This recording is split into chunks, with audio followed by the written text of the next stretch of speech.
অন্তর্বর্তী সরকারের অধীনে অবাধ, সুষ্ঠু, নিরপেক্ষ ও গ্রহণযোগ্য নির্বাচন হবে এটা কেউ বিশ্বাস করে না। এই বলে ত্রয়োদশ জাতীয় সংসদ নির্বাচন আয়োজনের সব ধরনের কার্যক্রম স্থগিত চেয়ে হাইকোর্টে রিট আবেদন দায়ের করেছেন এক আইনজীবী। বাংলাদেশ কংগ্রেস নামের একটি দলের পক্ষে বুধবার রিটটি করেন দলের মহাসচিব আইনজীবী মোহাম্মদ ইয়ারুল ইসলাম। বিচারপতি শিকদার মাহমুদ রাজি ও বিচারপতি রাজিউদ্দিন রিটের ওপর শুনানি হতে পারে বলে জানিয়েছেন রিটকারী। রিট আবেদনে নির্বাহী বিভাগ থেকে নির্বাচন কমিশনের সচিব, রিটার্নিং কর্মকর্তা ও সহকারী রিটার্নিং কর্মকর্তা নিয়োগ অবৈধ ঘোষণা এবং ইলেকটোরাল সার্ভিস কমিশন গঠনের নির্দেশনা চাওয়া হয়েছে।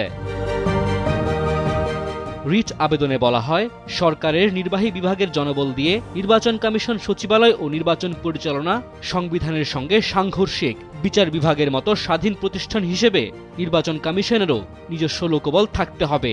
পাশাপাশি রিটে ইলেকটোরাল সার্ভিস কমিশন গঠনের নির্দেশনা চাওয়া হয়। রিটের রুল জারির পাশাপাশি নিষ্পত্তি না হওয়া পর্যন্ত আগামী জাতীয় সংসদ নির্বাচন স্থগিত চাওয়া হয়েছে। আইনজীবী ইয়ারুল ইসলাম বলেন, সংবিধান অনুযায়ী নির্বাচন পরিচালনা করবে নির্বাচন কমিশন এবং নির্বাহী বিভাগ নির্বাচন কমিশনকে সব প্রকার সহযোগিতা দেবে, কিন্তু সংবিধান লঙ্ঘন করে প্রতিটি নির্বাচন পরিচালনার দায়িত্ব নির্বাহী বিভাগকে দেওয়া হয়।